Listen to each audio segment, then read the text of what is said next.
Hey everybody, Tyree here with Before I Forget, along with Kevin. Say hey, Kevin.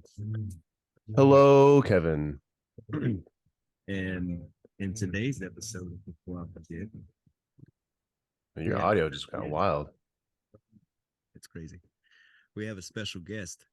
All right, Mr. Benjie Manibog. Am I saying that right? Yeah, Benjie Manibog, that's correct. All right, this guy is a artist with IAA, but besides that, he's a veteran and he has some really cool shit to tell you guys about. If you don't follow him on social media, on Instagram or anything like that, you need to start because the videos that this man puts on are fucking hilarious, Dude, insightful. What's up? I was gonna say man, what was it? I think it was one you posted today. The drip, the softly drip. Oh, yeah, yesterday, yeah. Yeah, that was Good disgusting. shit, right? It was badass. It was fucking hilarious. How do you Sick. guys come up with that? Like, what was the nexus Can behind? can he introduce himself first? Oh, Goddamn. I mean, Jesus. I'm excited for the What a conversation. loser. Yeah. Well, I'll start out by saying thank you so much for having me on, and besides spending 16 years in the military, most of that in the special operations community, I think my greatest joy right now is just entertaining folks and making people laugh and smile. And I'm grateful I get to do that with a number of different companies, and Softfleet being one of them.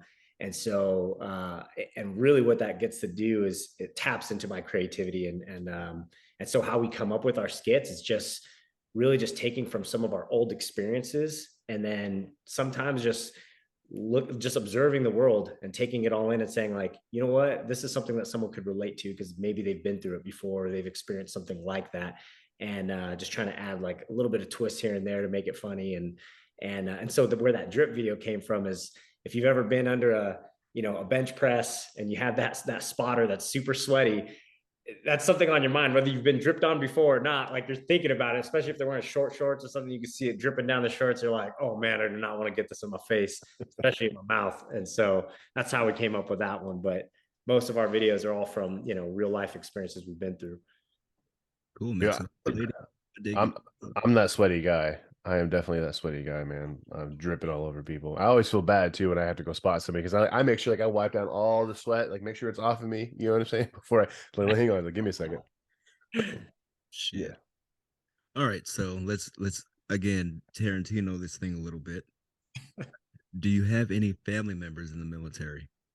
No, I was well, yes, I did, but I didn't know about it until I was already in the military. The only other person that had served was my grandpa. He served in World War II in the Philippines. So he was a Filipino soldier that was part of MacArthur's Own. So when the U.S. Army came in and they recruited a bunch of Filipinos to help them fight the Japanese, when the Japanese occupied the Philippines, he was one of them. And so that's pretty cool. But I didn't. It's crazy because he never talked about it or anything. And then after he passed away, I was in Iraq on my on a deployment out there in 2006, and he ended up passing away. And during his obituary, that's when I found out that he had served during World War II. And it's crazy because no one else in the family had talked about it. That is wild. Yeah. Yeah, but I don't come from, like, no one in my family is like, really strongly supportive of the military. A lot of them they were very against it when I joined. And so yeah, I'm kind of an outlier in the family when it comes to that. So why did you join exactly?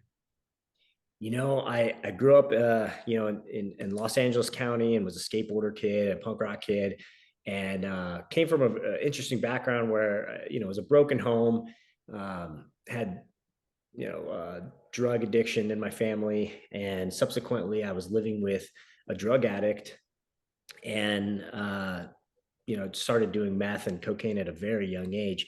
And so my life was kind of just down this downward spiral. Went to continuation school, was kicked out of normal high school, and never thought I'd become anything in life. And I didn't want to, really. I just wanted to be some punk rock kid that just lived for the moment and didn't really care about the future.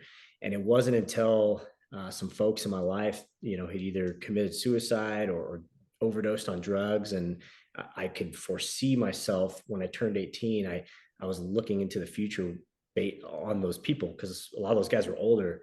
And I was like, wow, I'm going to end up in prison, or I'm going to end up dead if I continue my life down this route. I need to do something.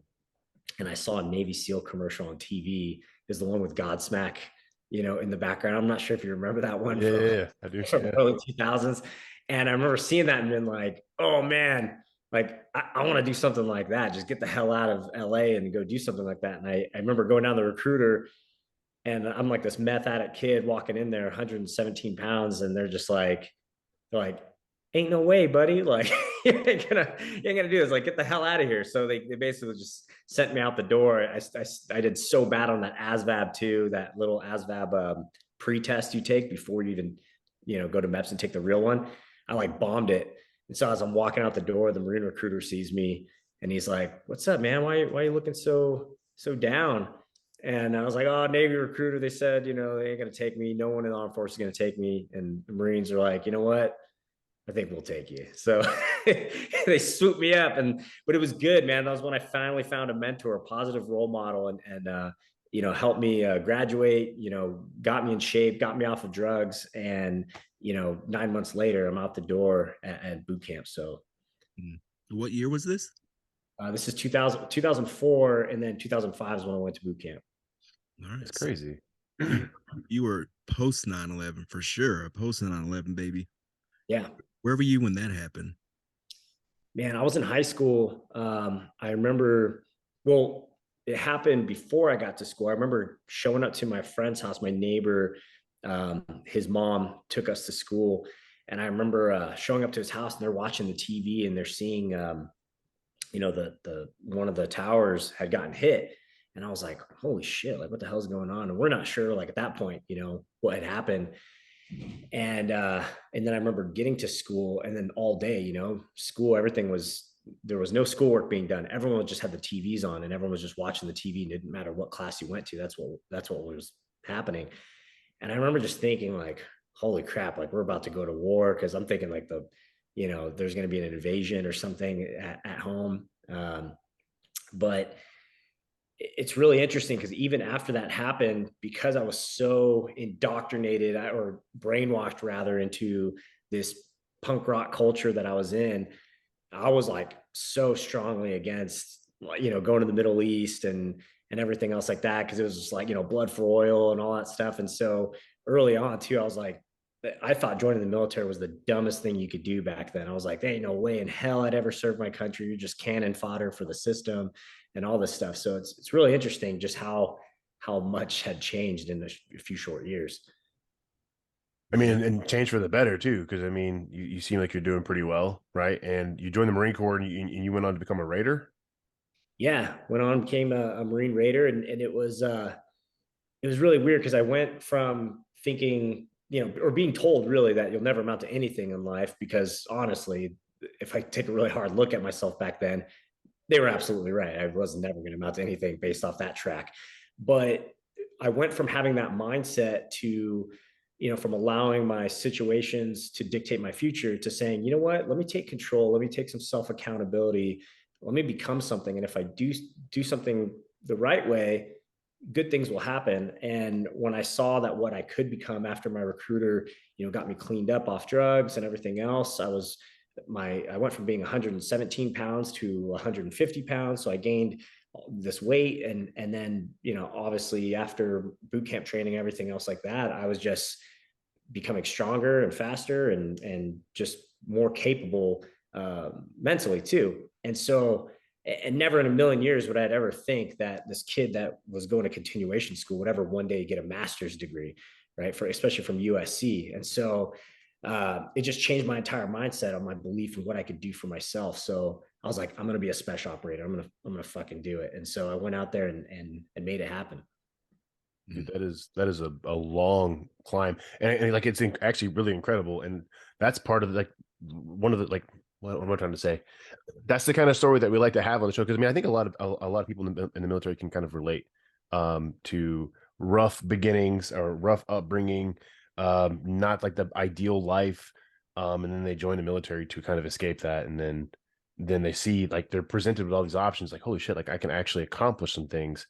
And you accomplished one small thing. I think in your case it may have been that 9 months of getting clean and then and getting ready to go to boot camp, and then like, fuck, I did that. And then you go to boot camp, it's like, fuck, I did that. Then you keep on doing all these things, and next thing you're this big successful person, compared to what you were before, right? And obviously it depends on how you want to measure success, but like, you're still alive, you're thriving, and you're out there encouraging other people to kind of do the same thing. So I mean, that's a fucking win all the way around. And that's the story that we want people to get from this, right? We want people to see, man, like you can thrive, Yeah. and you're not in anymore, right? Yeah, I got out, and to your point about thriving, and it's really, you don't have to become a special operator, or you don't have to wait till that success happens in order for you to, achieve or to change that mindset, right? If it's that mindset that changes all that and makes all that happen. And I look back and say, man, if I would have had that mindset that I have today back then, wow, I would have had that fast track way sooner, and it's, yeah, but at the same time, it's like you can't go back in time, but what you can do is, there's like a saying, it's like the best time to plant a tree was 20 years ago, and the second best time is like right now. And so it's like, doesn't matter what you did before, it's like, make it happen today. Yeah, no, and I agree. But I was having a conversation with a guy last night about this. I was asking him because he had gone through some pretty hard times, and then recovered from those hard times and is a much better person for it. And the conversation kind of was, do you believe that had it not been for those hard times, would you still be where you are today? And obviously we have no way of actually knowing that, but it's one of those things, like, I wish I can go back in time and do XYZ. Well, yeah, but it's the fact that you didn't do those things. You went through these hard times, and you made these mistakes that made you the person that you are today. So it is kind of a, but no, I agree too. And it's also the mindset. Like, it's not like, you know, like I said, how you measure success. So saying like, I want to be a special operator, I want to be rich and famous and successful, and I want my name on billboards, X, whatever the hell, right? Yeah. But like, I don't know. Those are really big, great victories. But if you can narrow it down to like these smaller ones, and like, man, that's a measure of success as well. Did I get out of bed today? Because sometimes that's hard. Did you, clean the house? Did you go to work? Did you accomplish some things? Did you make somebody smile? Did you make yourself smile? I mean, these are all like very small, measurable successes. Yeah, Um, absolutely. yeah, and it's all about the mindset, like you said. That's a really good point for sure. I, Tyree. I think I had a good day if I didn't manage to make somebody want to fight me. It's the mark of a good day right there. Like, fuck yeah, I did it. Pat on the back. So, speaking of the demons that you dealt with before you came into the military, did you ever come across anyone while you were in the military that went through the same thing? And how did that impact you? Like, man, we're both here doing this shit right now. Yeah, and it was interesting because it was very, very few that came from, I guess, I don't want to say the exact same situation, because everyone has their own struggles and everyone has their own battles that they dealt with and overcame. And I'd say, 100% of people dealt with something, whether it's big or small. We're all dealing with it in our own way, right? Everyone deals with it differently. But I did come across a few folks that had overcome drugs and overcome different addictions in their lives and different abuse situations.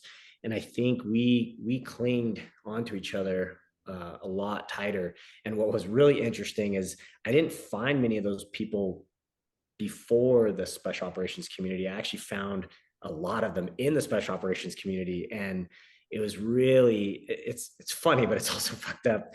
Our wives were saying, they're like, you guys notice how all of our husbands all have daddy issues, and they all have this really fucked up life from prior to the joining the military. And it was like this thing, like a lot of the guys in the special operations community came from like these really shady backgrounds where they were shady people before being special operators. And I think part of it is like what makes us better at being a special operator, because you have to operate in that gray area a little bit.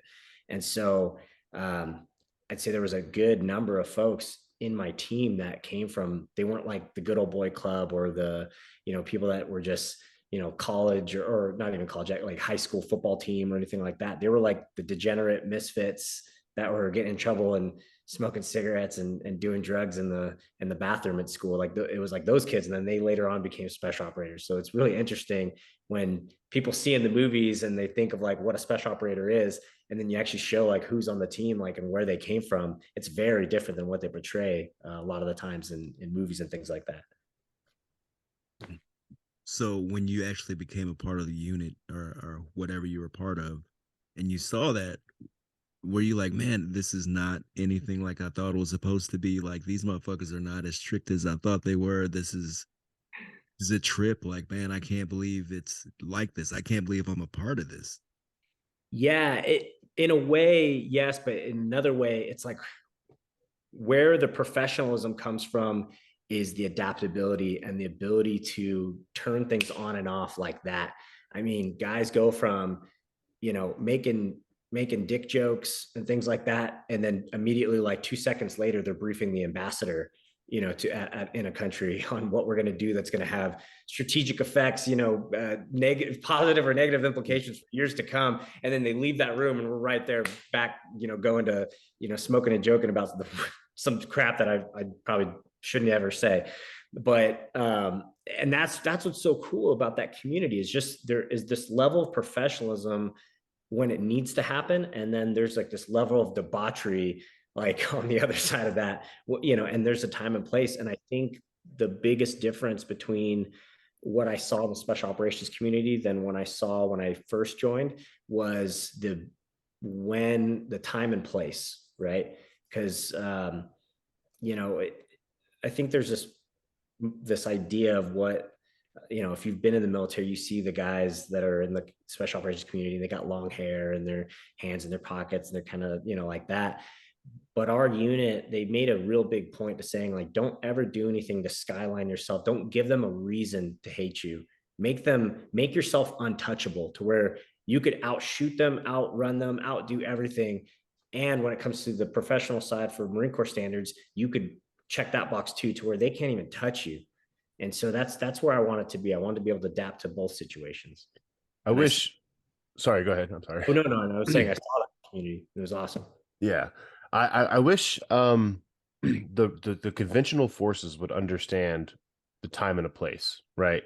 So I'm still in the reserves. I'm a drill sergeant in the reserves, and I train troops, and it's kind of the same thing. I'm not comparing being the drill sergeant to the special operations community, but it is a very niche group, and it's kind of the same. We can be, prior to engaging with the trainees, before you have to go give them a class or give PT or whatever, we're doing the same thing, having just dumb jokes, and it's some shit you shouldn't say, we probably shouldn't talk about. But then you go out and immediately you turn it back on. You're like, okay, now you're drill sergeant mode, blah blah blah. And I want, that's one thing that I wish the people understood about the military, or people in the military could understand about themselves, is like, there's a time and a place to be. You can fuck off as much as you want, so long as you're getting the job done and you're professional when you need to be, and you're professional in the public eye. Yeah. That's a big thing that with the rise in different social media platforms and people being on them, just how they present themselves. I mean, people see that and they think, oh, okay, this is the military. I saw a video not too long ago, somebody going around asking new graduates of Army infantry training, and it's like, would you ever would you recommend the infantry to somebody else? And they said, fuck no, and it's all fuck no, fuck this, it's stupid, blah blah blah. But then there's a counter video to that where it's a bunch of E6s and E7s, a lot of them combat experience, Rangers, all that stuff, and they ask the same question, and it's like, oh hell yeah, this is amazing, it's the best thing. And it's perspective, right? It's having served in that role for a while and understanding like what professional looks like, and knowing there's a time and a place to be professional and a time and a place to fuck off. Because in the military, if you can't have humor, you're not going to survive. And I was going to say, like, I don't have a ton of I've met a lot of folks in various special operations communities, SF and SEALs and Rangers, and we've recorded with Mike Vining, one of the founding members of Delta Force. And of my only experience with Marine Raiders Because I worked at range control at 400 Liggett in California, and they came out and they ran some ranges out there, and I was clearing them off a range, and like these dudes were like, I don't get intimidated very much, right? But these guys, they're all just big, beefy fellas, all had their glasses on. It's overcast, and like it's not even sunny. They're all standing around with their arms crossed, as big as shit. You know what I mean? And like I'm just going through, and I'm like, here's brass right here. I'll hang on to that. It's a 45. Yeah. It's yours. And then here's another piece, and you guys didn't clear this very well. And it's just a shrug. And I'm like, Yeah. okay, well, you guys are good. Thanks for coming on or lick it, Oh man. Yeah, well, I'm sorry that they didn't clean the range. That would have been my team. Our team was very adamant about leaving a place better than how you found it, but there were some I'd say every company's got that team, and by that team I mean the one that when you're on deployment you're like, all right, is this team going to get us kicked out of country? Hopefully not. But yeah, I mean, like I said, there's definitely some debauchery going on, and I've met some of the most professional guys in that community, and I've also met some of the worst human beings I've ever known in my life in that community as well. So and that's just the veteran community in general, or the military in general, right? Like there's some great people that served, and I'm sure you guys could attest to this too, is that there's also some really horrible people that that have served. And so when someone says like, oh, I'm a veteran, I try to give them the benefit of the doubt, but to me that also doesn't necessarily mean right away that they're a great person either. Because and same thing with when someone says they're a special operator, there's some special operators I know that might have been really good at their job, but as human beings they're also maybe not the best person either. Yeah, that's there's definitely a thing. And I wish the civilian population would kind of understand that too, because when we are held up on a pedestal and we're expected to be this certain level of professional, but like we're a subculture within the American culture. And we have our good and we have our bad, and that sucks. What is so again, like I don't have a lot of like knowledge on I know the term raiders is fairly new, and as far as being brought into the special operations community, and as far as DoD, it's also fairly new. Yeah. What can you kind of talk about that a little bit?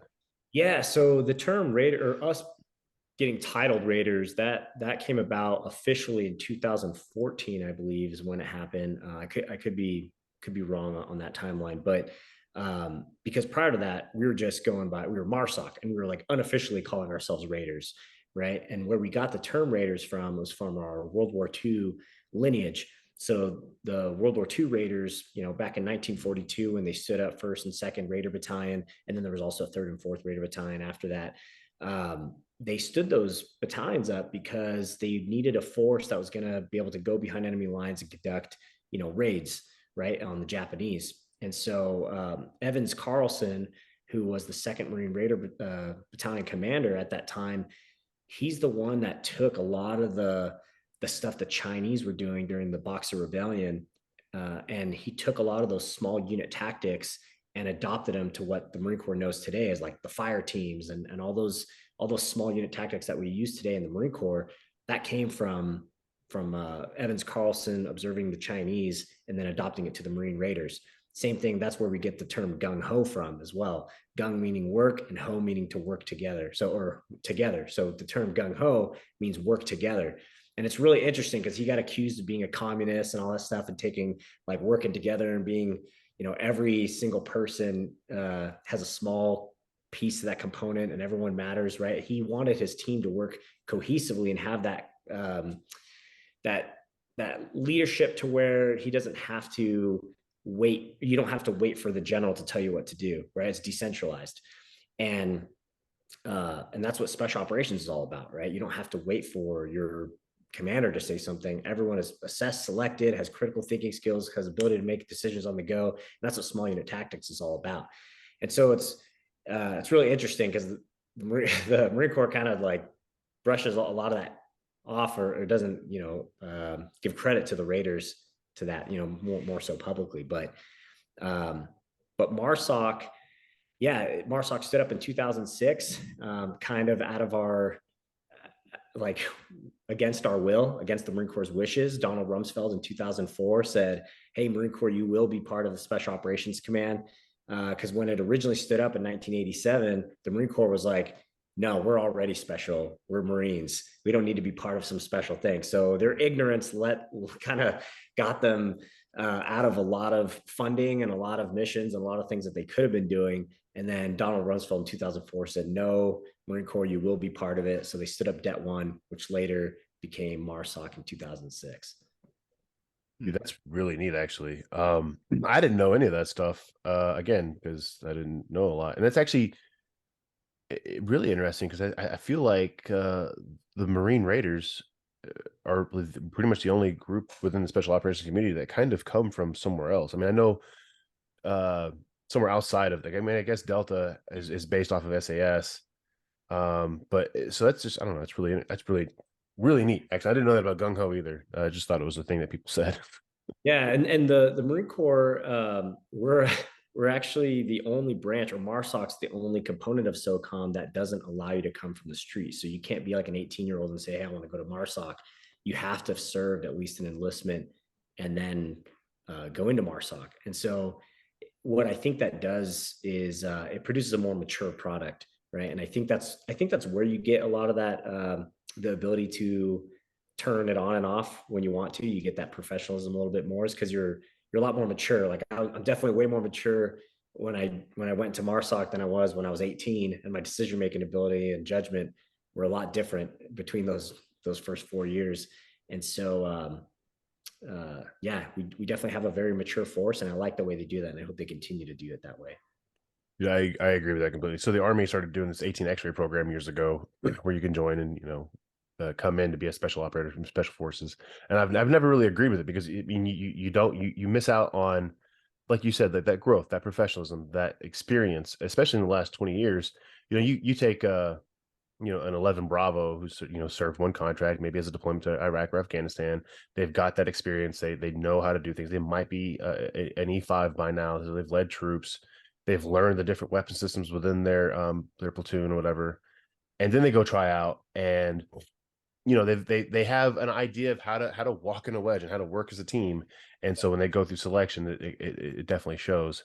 So I kind of feel, I mean, I get the need, right, to increase the special operations community, because unconventional warfare is a thing, and it's kind of the future of our military. But I mean, we got to do it like safely, you know.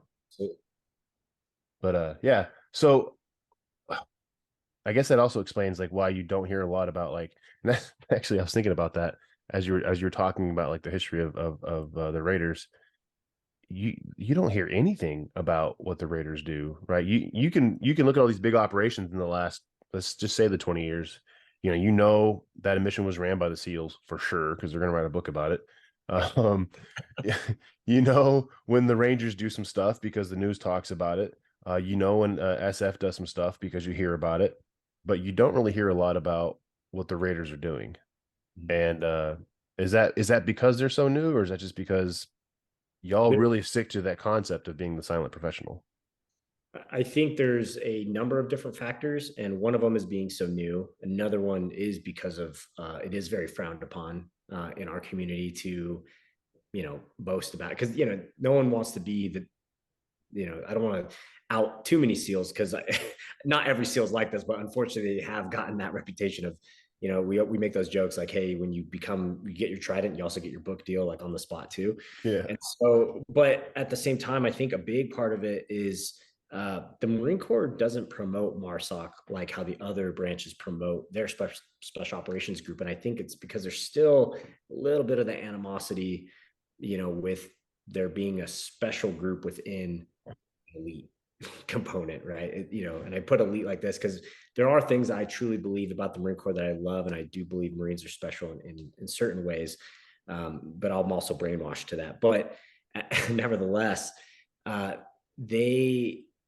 will say that the Marine Corps loves MARSOC, or it has accepted MARSOC, when you see MARSOC in a recruiting video, or when you see MARSOC in the Marine Corps birthday message, but they've never included in either. So if you turn on the TV and see a Marine commercial, you'll never see MARSOC on there, right? But MARSOC has promoted their own recruitment videos, but there's nothing specific from the Marine Corps including them within it. So it's really interesting, and I think part of it is just because of that. I don't know, that animosity that they have for us. Yeah, that is really interesting. I've never thought about it because I mean, yeah, it's almost as if like the Marine Corps is like, well, we're already amazing, right? We're already really good at what we do. And don't be wrong, I really do appreciate the Marines.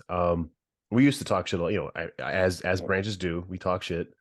But I've said it plenty of times on the show before. When I went to drill sergeant school, I didn't have a lot of drill sergeant leaders that were like quality mentors. You know, like people, I want to be a drill sergeant like this guy.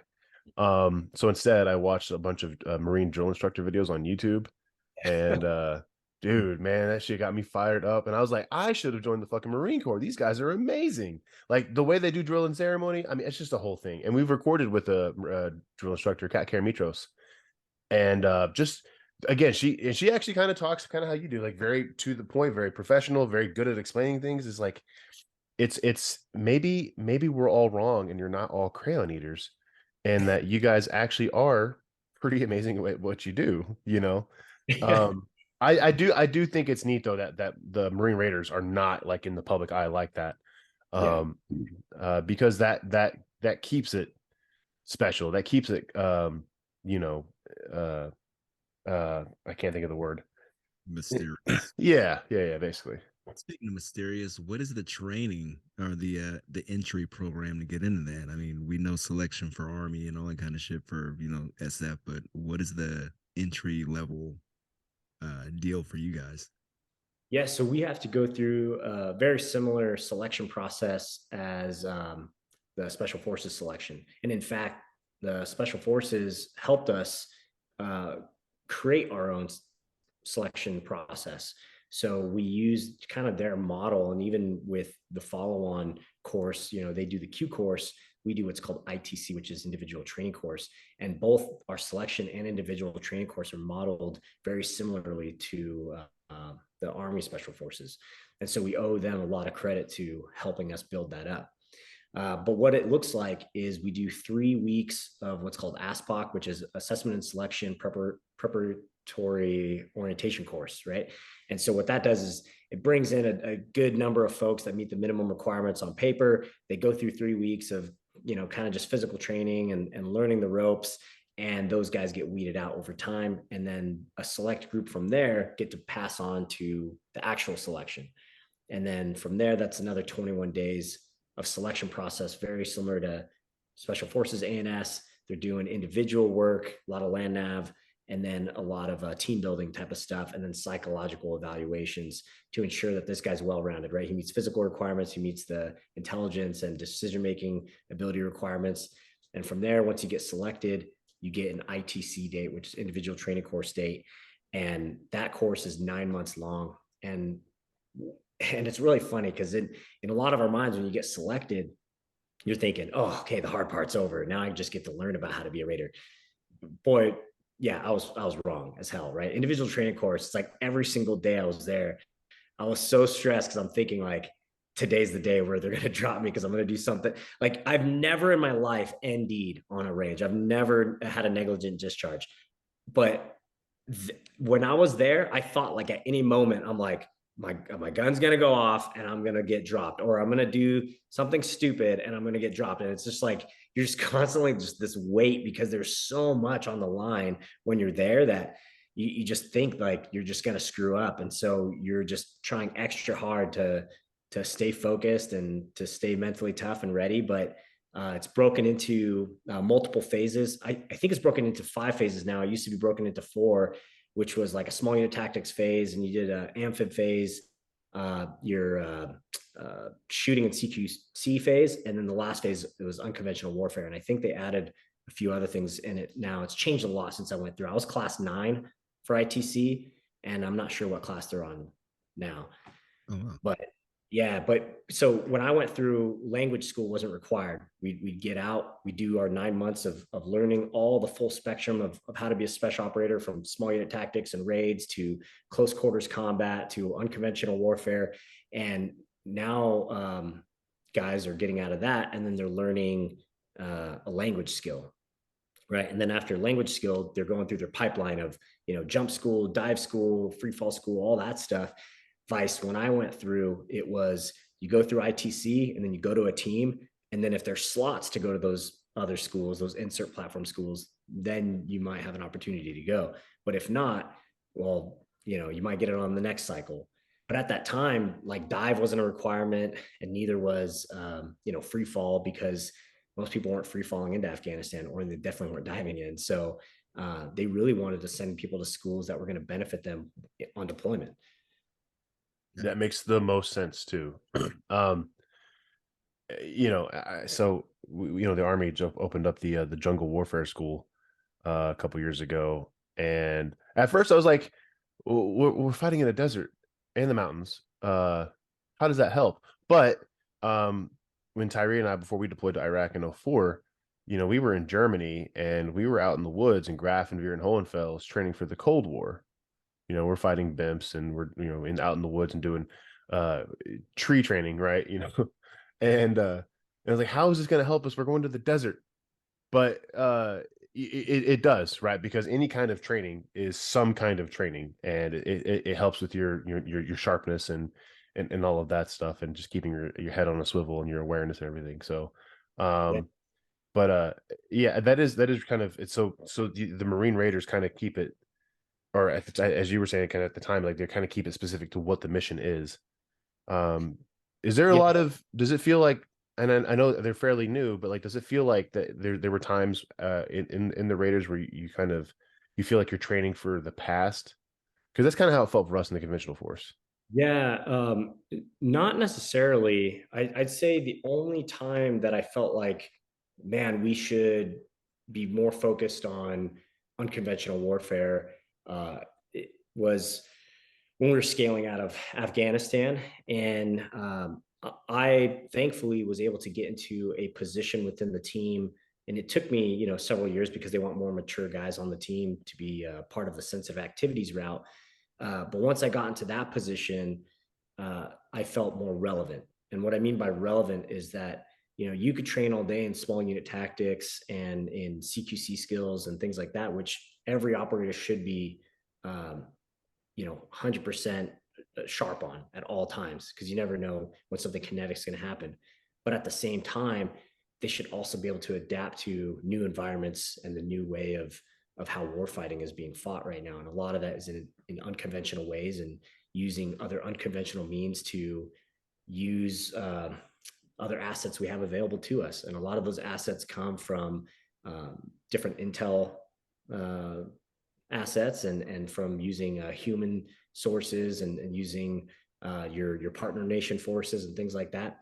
And so I wish on our training we were using that a lot more. But then later on in our cycles, we adapted that, and it's because we just had great leadership. And I really commend MARSOC for adapting. At least at first battalion, I can't speak on the other battalions. I know that different folks have their different gripes and complaints. And what's really interesting is, even though we were focused on a lot of that, the sense of activity side at first, a lot of guys actually were complaining about it, because they just wanted to kick down doors. They wanted to do the sexy stuff and just blow stuff up. But unfortunately, when we're going into places in Southeast Asia, or when we're going to places in Africa or in Yemen or in things like that, we're not always the ones being kinetic, but our partner nation forces are. So we have to figure out other ways to win the war out there. And so it was really cool that we were able to adapt to that. Man, I had a conversation with a guy who was a former Delta, and one of the things that he said that like stuck with me, that was really, really neat, is he was like, to be special operations, to be Delta, BSF, be this or that, you don't have to be this special human being, right? You just have to be proficient at your skill level 1 tasks. Like, you have to be 100% proficient at them. Kind of like you were saying, like in the special operations community, you should be proficient at those things at all times. And he's like, that's all we are. We're just really good at doing those the basics really well.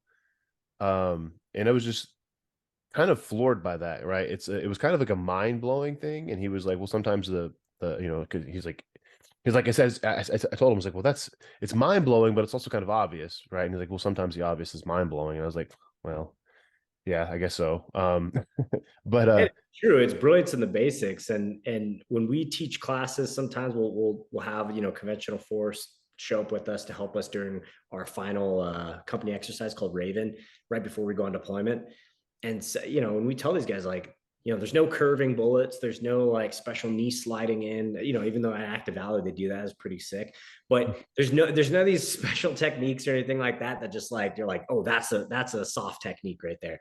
No, I mean, I'd say on the sensitive activity side, there's some other things, but for the most part, I'd say 99% of what soft does is just brilliance in the basics. Is just taking a small group and having them being able to adapt and to do things that a normal big conventional force could do. Because we don't like when on my last deployment to Yemen, we had 10 guys there, and it was 10 guys that are self-sufficient with no American in sight for hundreds of miles. So being able to do that with a small team, it takes a certain group of people that could adapt a different number of skills, right? We didn't have mechanics on the team and we didn't have things like that, but we had guys that understood how to fix an engine, in addition to also being a breacher, in addition to doing all this other stuff. And the way I talk about special operations, I relate it to breaching a lot, because I was a breacher on the team early on. And for breaching, people like the sexy stuff, blowing the door open, right? But in breaching, it's actually the minimal amount of force necessary to open the door. That's what you actually need. You don't need to like blow the whole house up, right? Even though that's more fun, it's not always what you need. Sometimes all you have to do is just turn the doorknob and hey, it's open. You don't even need an explosive. And so what what I like about special operations is we look at the mission and we look at what needs to happen, and we say, all right, what's the right tool for the job? What's it going to take? Do we even have to get kinetic? And if we could win this without even cracking a round off and just shaking some hands, then that's winning the war. yeah, and there was a saying that I saw not too long ago. It was on somebody else's social media account. I mean, it may have been like OAF Nation or something, but it was what was it like skill over kit or something like that. Does that sound familiar to you? And I went to my first time on the trail.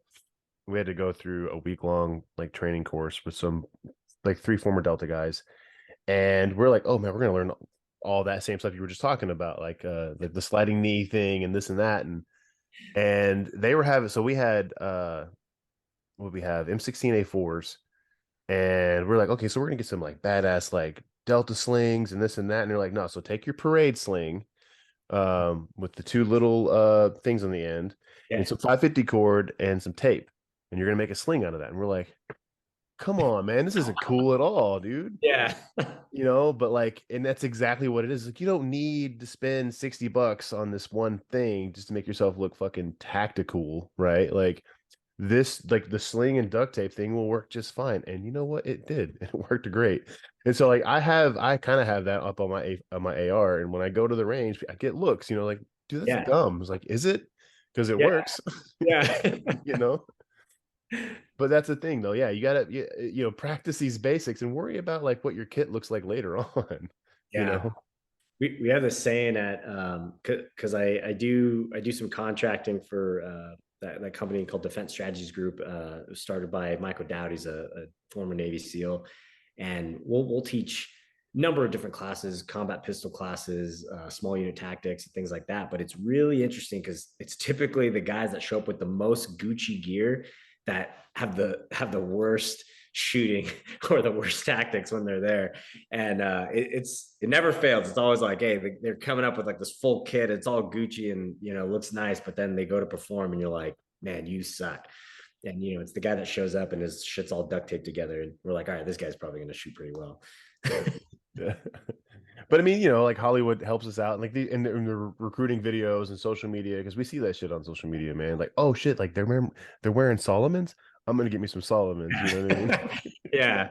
Yeah, I'll tell you what, a lot of that Gucci gear, it does make good Instagram photos. You can't make a good one with duct tape and stuff. That's No, man. No, nobody wants to see your jeans with holes in them and your chucks yeah. that you've had for 10 years. Sexy. So speaking of let's change the gears a little bit, because that's what I like to do on the show. What is life away from the military? You do a lot of shit. I just want you to know that. Like, if you didn't know, you do a lot of shit, and like I said before, if you follow your if any of our listeners follow your Instagram, they see a little bit of everything. Motocross in Africa, Yeah. um, tons of acting with really good, not even half-ass acting, like believable, real ass shit going on. Like, oh man, this is actually good. This is makes sense. How did that all come about?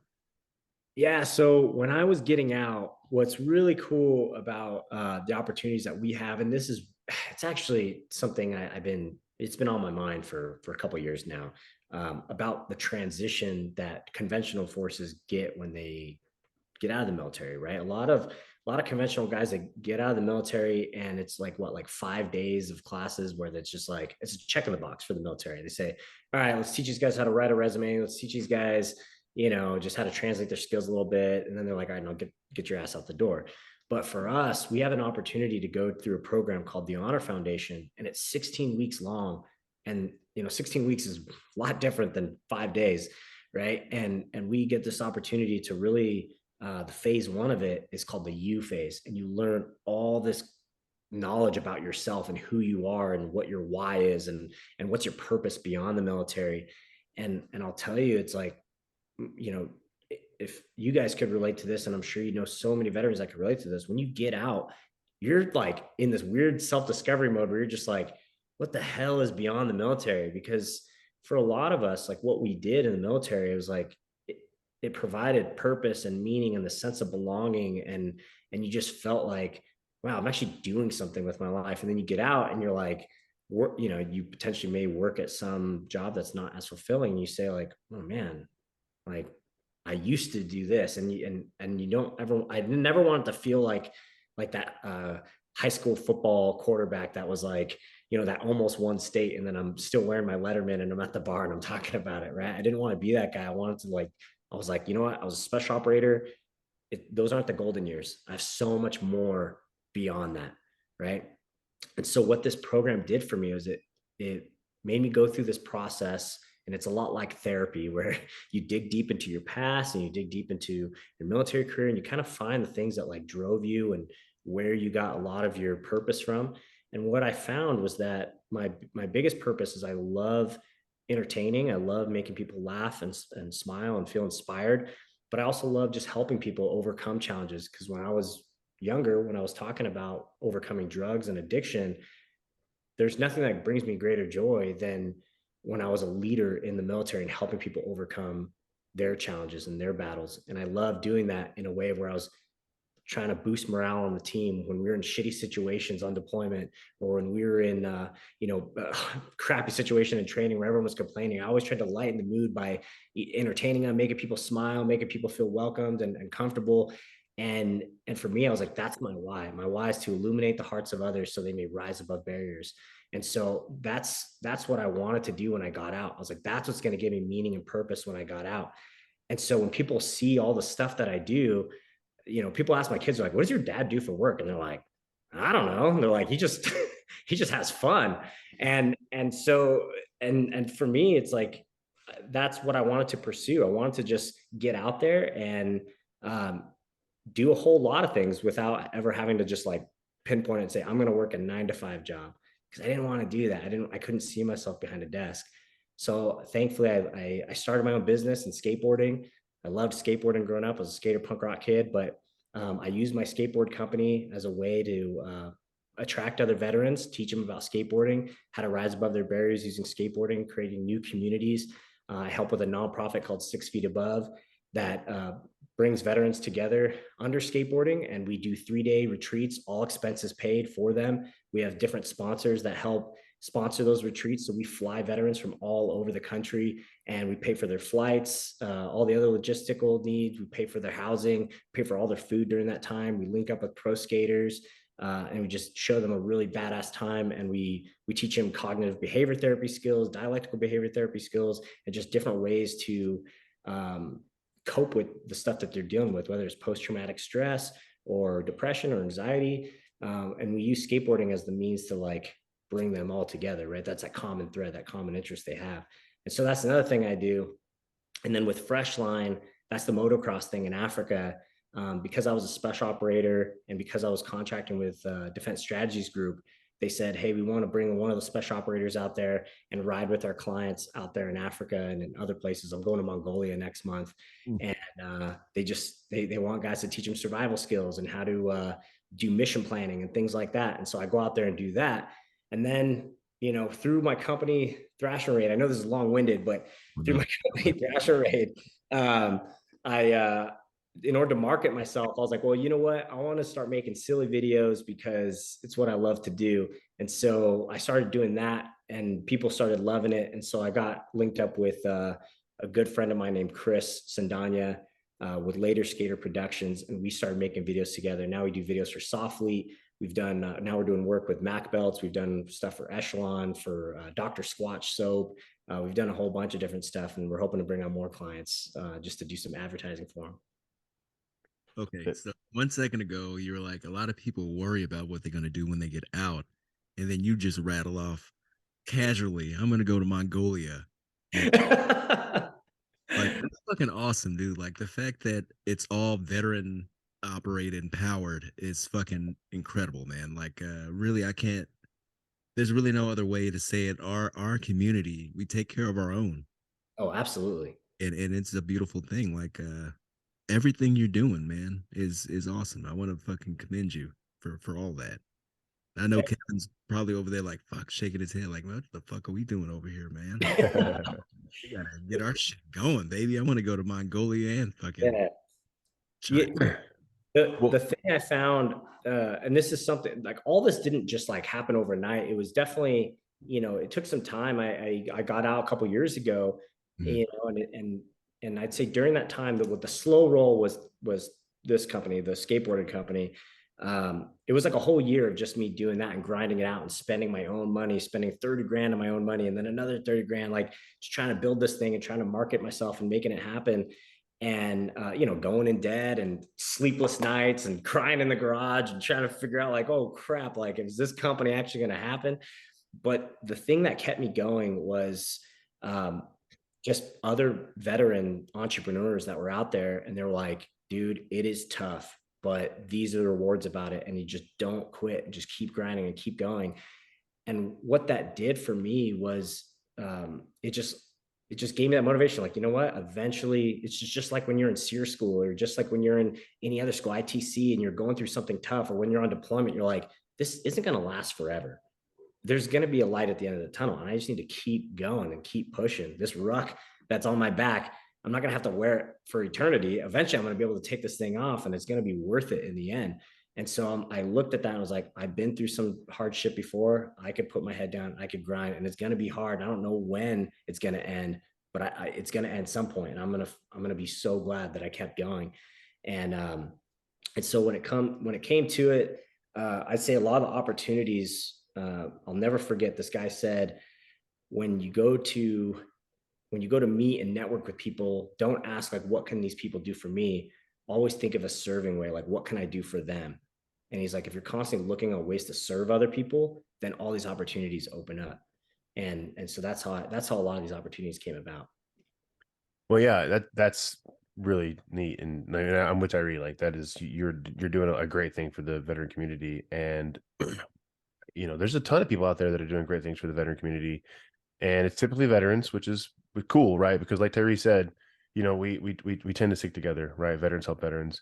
And I think it was Vincent Vargas was talking about that too, not too long ago. He said you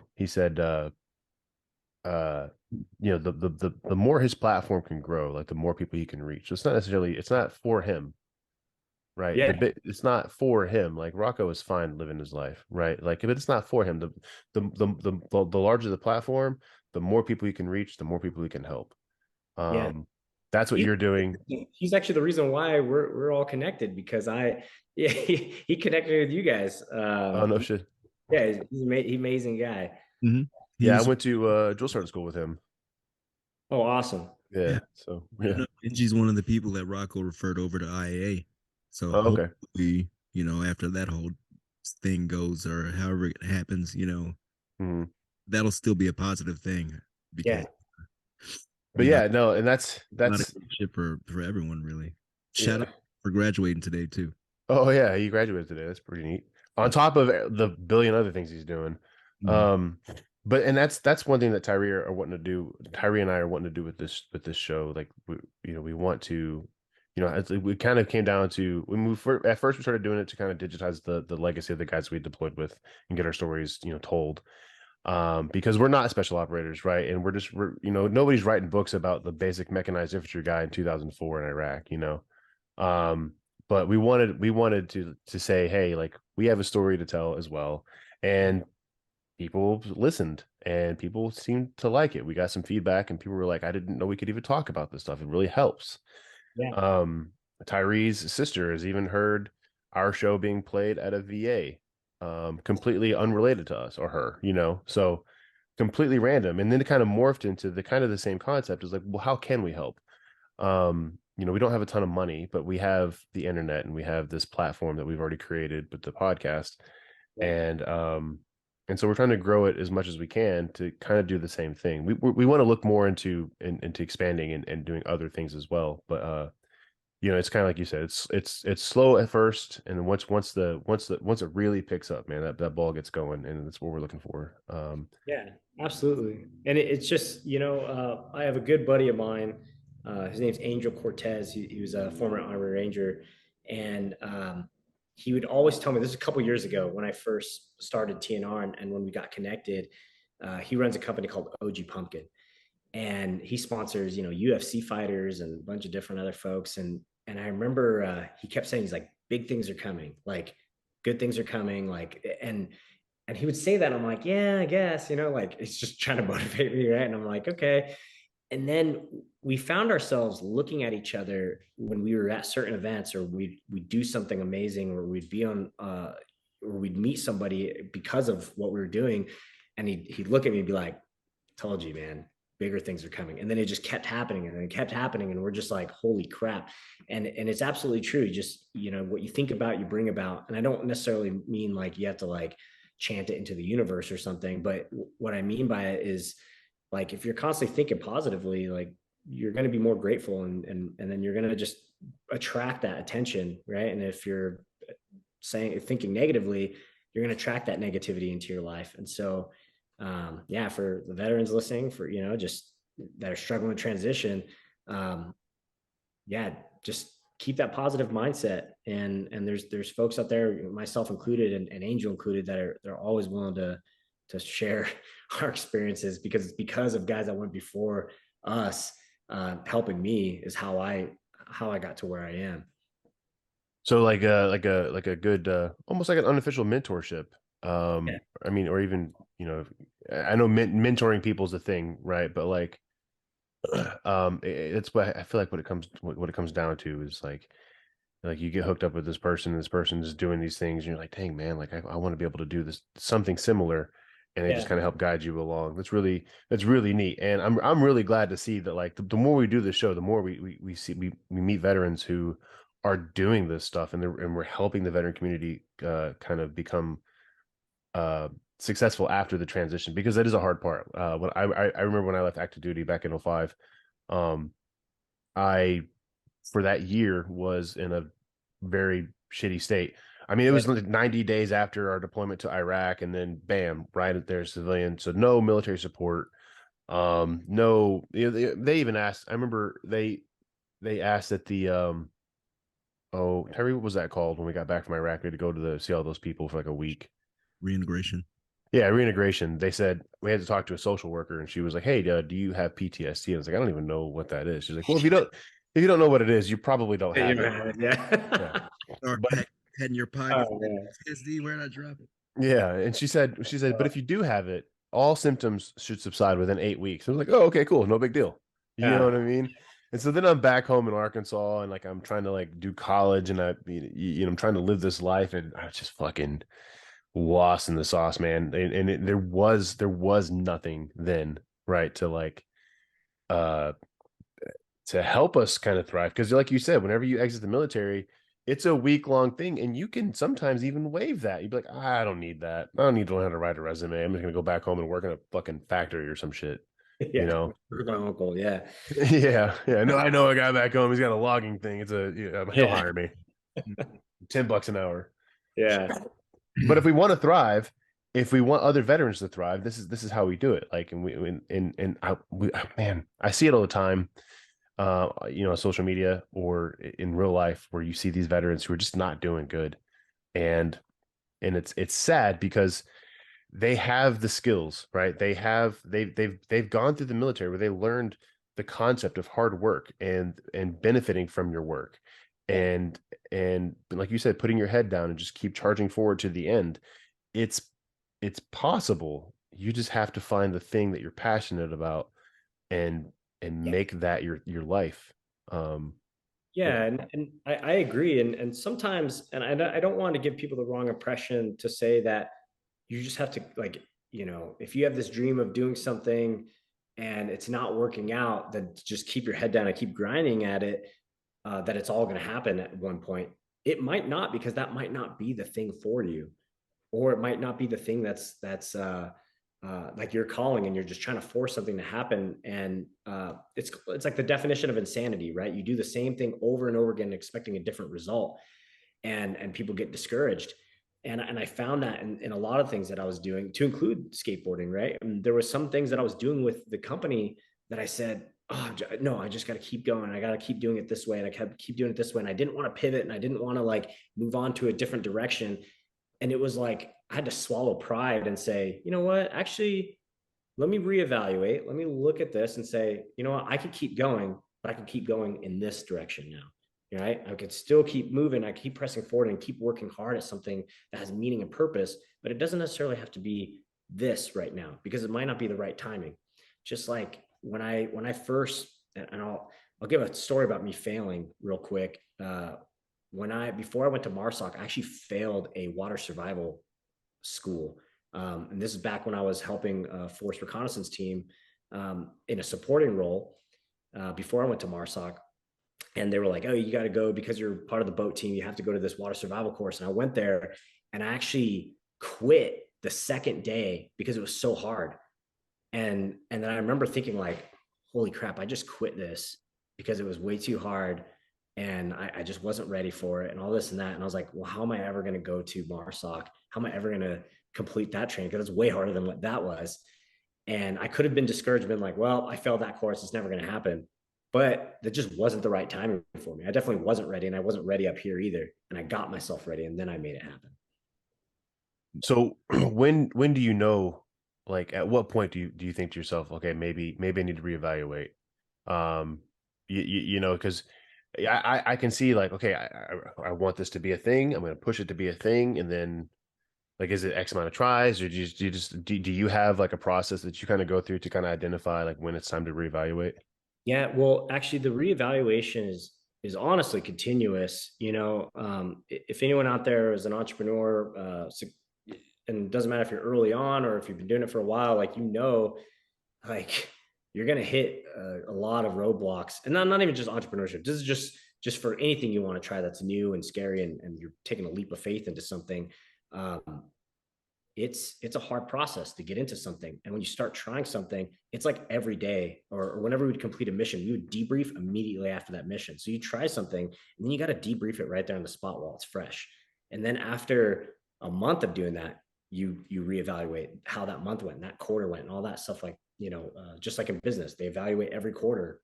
But one of the things I do is I don't battle alone. And this is a saying we have with 6 Feet Above, the nonprofit. We say no war is fought alone, right? There's no battle there's no Rambo. There's no someone that, like, it doesn't matter. Like special operators, we don't take a single special operator and send them out there, with a bow and arrow that's explosive tips, and, make that happen. We have a team of guys making it happen, and we have leaders that help mentor us and guide us. And so what I say to people is, you need to have people that have been there, done that you believe in, get their evaluation. And they might say some hard shit about you that you don't want to hear, but it's exactly what you need to hear. And that's kind of how when I had my business failing, I reached out to folks that were like business leaders in the industry and business leaders outside the industry. And they said, well, this is what I went through. This is what I see you're going through and how it compares. And this is what you can do. And this is what you're doing that's wrong, or this is what you're doing right. And you just need to keep that track. And so you just definitely need to reach out to the right folks. That's kind of in a way, that's kind of what was it Echelon Front, right? With Jocko and Leaf Baby. That's kind of what they do. Just Yeah. in general, right? But they kind of step in and say, businesses ask them to come in and say, hey, look at our business model and tell if it's working or whatever. Yeah. And it's really interesting to listen. His book, son of a bitch, what's the name of that book? Extreme Discipline, I think is what's called. Extreme ownership.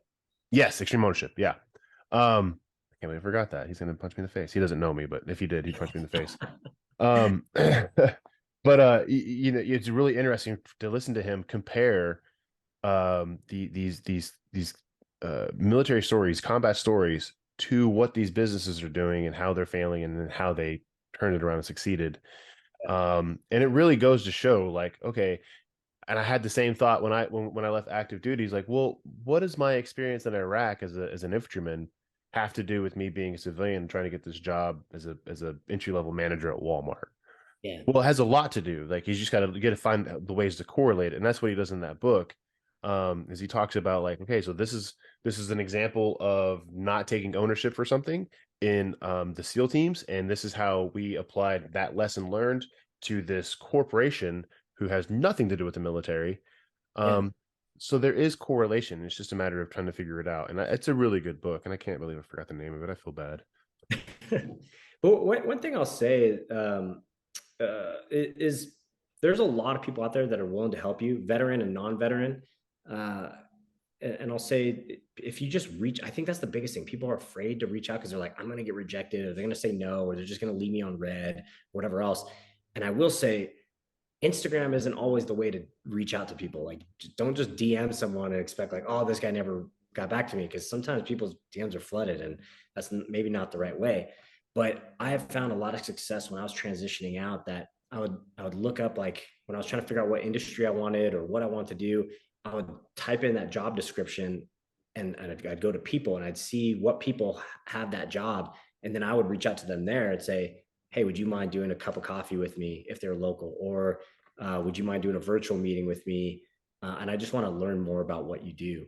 And you just say, like, I'm a veteran. And you'd be surprised how many people are like, yeah, I'll absolutely do it. And I had over 50 cups of coffee with random strangers that I've never met. And I had 50 cups of coffee in the entertainment industry, in the banking industry. I was looking at getting into finance and stuff because I was like, I don't know, I'm just looking at everything. I was looking at pharmaceutical stuff, and I checked off all these boxes of, like, don't want to do that, don't want to do that. And it was really cool, but it was actually reaching out there and networking with people. And I know not everyone's as outgoing as I am, and I'm comfortable with reaching out to people, but you'd be surprised. People want to help, especially they want to help veterans. Yeah, Yeah. and I can attest to that. Just recently, man, like literally within the last week, for me personally, having a veteran community has been huge, Yeah. because I could just say, hey, I need a little bit of help, and man, it will blow your mind. People will drop what they're doing to help you out, and it's a fucking beautiful thing. And I think it sucks that more people don't have that kind of experience with their own life. Like, I am so happy that I'm a veteran, because Yeah. we all share this one specific thing that Mhm. no one else will fucking have, regardless of how many fucking veterans you know and how many people you don't know that are veterans. We're all very special. The fucked up ones, the good ones, the bad ones, the crazy ones, all of them. Yeah. We're fucking a crazy mixed bag of folks, but we're fucking special, man. And we take care of each other. It's a beautiful thing. Yeah, absolutely. I fucking love it, man. So, on that note, let me hear all of your social media links and everything, so everyone can figure out a way to contact you and get to you and help you out, whatever. You'd be flooded with hey man, will you help me out? Yeah, You want to meet for some coffee? yeah. Uh, You it, get so many it's coffee. people are surprised though, because I'll get DMs from some folks, and I know I can't get to all of them, but I respond to as many as I can, Mhm. and different people reaching out to me for advice and stuff. And if I'm not busy, I even schedule phone calls with folks, and I'll have phone calls with Marines or soldiers and people from all over the country, just asking just for transition advice or whatever else, or I'll point them to a podcast where I talked about it, and I'll definitely point them to this one for sure, because we talked about some good stuff in here. So, but on my Instagram, it's just at Benjie, Benjie, and then underscore my last name, Manibog, Manibog. And that's pretty much my main social media. Or if you go to LinkedIn and just type my name in there, you can find me on there as well. I'm never on Facebook, and I have a TikTok also, and it's same thing, Benjie Manibog. Word. Well, and before we go away, I was actually going to mention LinkedIn earlier. Do you have any success with LinkedIn? Is it a pretty good platform for you? It's actually really surprising that, and I was just talking to the owner of Mac Belts about this too as well. Most of my business success and most of the other things that I've had success in has come from LinkedIn. Like majority of my sales, majority of just the connections and the people that have, led me to other places. It's been on LinkedIn. It's a different animal than Instagram and stuff like that. But I'd say if you really want debauchery, go to like Twitter, and if you want a little bit more professionalism, go to LinkedIn. And then in the middle, there's Instagram. But yeah, no, LinkedIn's a great place to go, and I highly recommend people try it out. And you could definitely link in with me there, and I'd be happy to point you in the right direction. One of the things that I always tell people whenever you have a conversation with me or with someone else is at the end of it, you always ask them like, hey, I really liked what you said about this. Who else could you put me in contact with that might help me out too? And that way you get another person to talk to.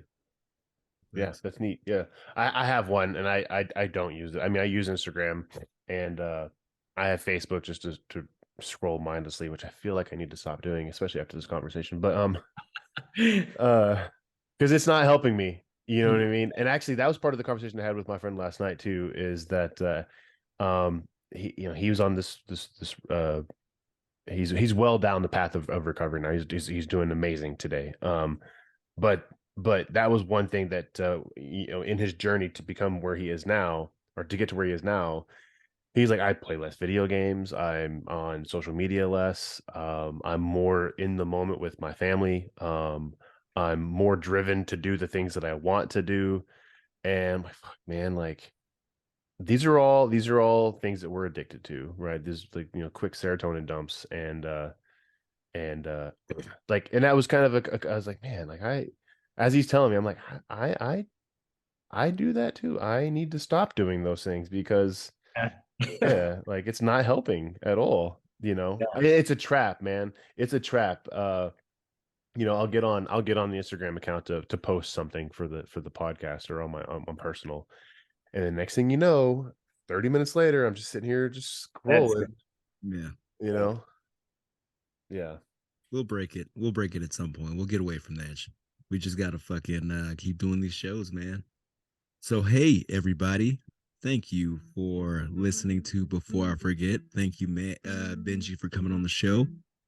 Thank you. Some having you coming on. Absolutely, man. It's been a real good, eye-opening conversation with you. And I hope we can get this out to a lot of people, because you, man, really insightful for sure. Oh yeah. And on that note, folks, we need you, really want you. We pray that you take the time out to go on your computer and go to www.beforeiforgetthepodcast.com to buy some of the shit that we have on there. It's pretty cool. Check it out. Kevin, you got anything? No, man. That's it. Yeah. Hey, Benjie, again, thanks for coming on, man. Thank you. Yeah. Thank you both. All right. Please like, listen, share, subscribe, watch, listen, and all that. We'll see you on the next one. Say bye, Kevin. Bye, Kevin. That was excessive.